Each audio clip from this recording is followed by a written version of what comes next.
अस्सलाम वालेकुम। रमज़ान का मुबारक महीना जब भी आता है अपने साथ रहमतें और बरकतें लेकर आता है।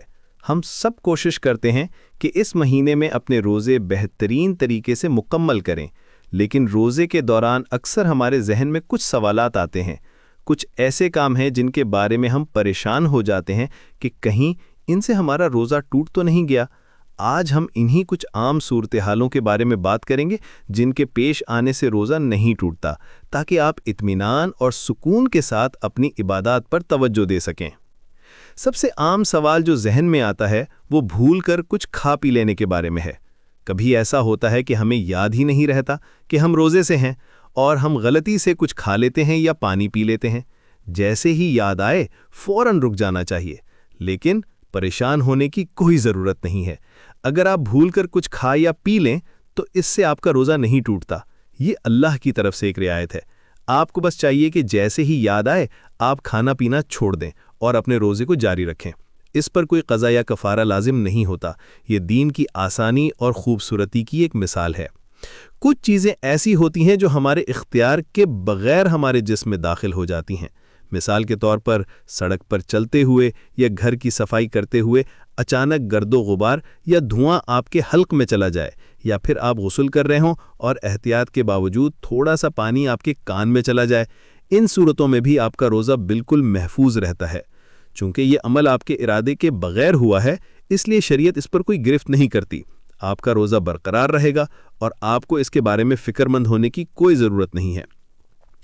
अब बात करते हैं कुछ कुदरती जिस्मानी अफ़ाल की। रोज़े की हालत में अगर किसी को एहतलाम हो जाए, यानी सोते हुए गुस्ल वाजिब हो जाए, तो इससे रोज़ा नहीं टूटता। जागने के बाद गुस्ल करके पाकी हासिल कर लेनी चाहिए और अपना रोज़ा मुकम्मल करना चाहिए। इसी तरह अगर आपको खुद ब खुद क़े आ जाए, चाहे वो कितनी ही मिक़दार में क्यों ना हो, इससे भी रोज़ा नहीं टूटता। अलबत्ता अगर कोई जानबूझकर खुद से क़े करने की कोशिश करे और मुंह भर के क़े हो जाए, तो इस सूरत में रोज़ा टूट जाता है।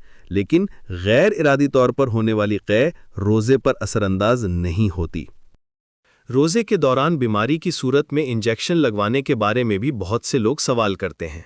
इसका उसूल ये है कि ऐसा इंजेक्शन लगवाना जिससे दवा बराह रास्त मैदे या दिमाग तक ना पहुँचे, उससे रोज़ा नहीं टूटता। आम तौर पर जो इंजेक्शन गोश्त या रग में लगाए जाते हैं, इनसे रोज़ा फासिद नहीं होता, क्योंकि इनका मकसद जिस्म को फौरी तवानाई या ग़िज़ा फराहम करना नहीं होता। ताहम अगर कोई ऐसा इंजेक्शन हो जो ग़ज़ाइयत का काम दे, जैसे ड्रिप वगैरह, तो इसके बारे में उलमा से ख़ास तौर पर पूछना बेहतर है। लेकिन आम दर्द या बीमारी के लिए लगाए जाने वाले इंजेक्शन्स की इजाज़त है। आखिर में कुछ रोज़मर्रा के कामों की बात करते हैं। रोज़े में मिसवाक करना न सिर्फ जायज़ है, बल्कि एक अच्छी सुन्नत भी है। आप ताज़ा या खुश्क किसी भी किस्म की मिसवाक इस्तेमाल कर सकते हैं। इसी तरह खुशबू लगाना, इत्र का इस्तेमाल करना या खुशबूदार तेल लगाना भी बिल्कुल जायज़ है। इससे रोज़े पर कोई फ़र्क नहीं पड़ता। आंखों में दवा डालना या सुरमा लगाना भी मना नहीं है। अगरचे कभी कभी आंख में डाली गई दवा का जायका हलक में महसूस हो सकता है, लेकिन इसके बावजूद अक्सर उलमा के नज़दीक इससे रोज़ा नहीं टूटता, क्योंकि आंख बराह रास्त मैदे तक जाने का रास्ता नहीं है। तो खुलासा ये है कि भूल कर खा पी लेना, गैर इरादी तौर पर गर्द गुबार या धुआं हलक में चले जाना, गुस्ल करते हुए पानी का कान में चले जाना, एहतलाम का हो जाना, खुद ब खुद क़े आ जाना, ऐसे इंजेक्शन लगवाने जिनसे दवा मैदे या दिमाग तक न पहुँचे, मिसवाक करना, खुशबू लगाना और आँख में दवा या सुरमा डालना, इन सब बातों से रोज़ा नहीं टूटता। उम्मीद है कि इन वजाहतों से आपके जहन में मौजूद बहुत से शुकूक व शुबहात दूर हो गए होंगे। इस्लाम एक आसान दीन है और रोज़े का मकसद हमें मशक्क़त में डालना नहीं, बल्कि तक़वा सिखाना है। नीयत का साफ़ होना सबसे अहम है। अल्लाह ताला हम सबको सही समझ और अमल की तौफ़ीक़ अता फ़रमाए। वल्लाहु ताला आलम। Like, share and subscribe. Jazakallah.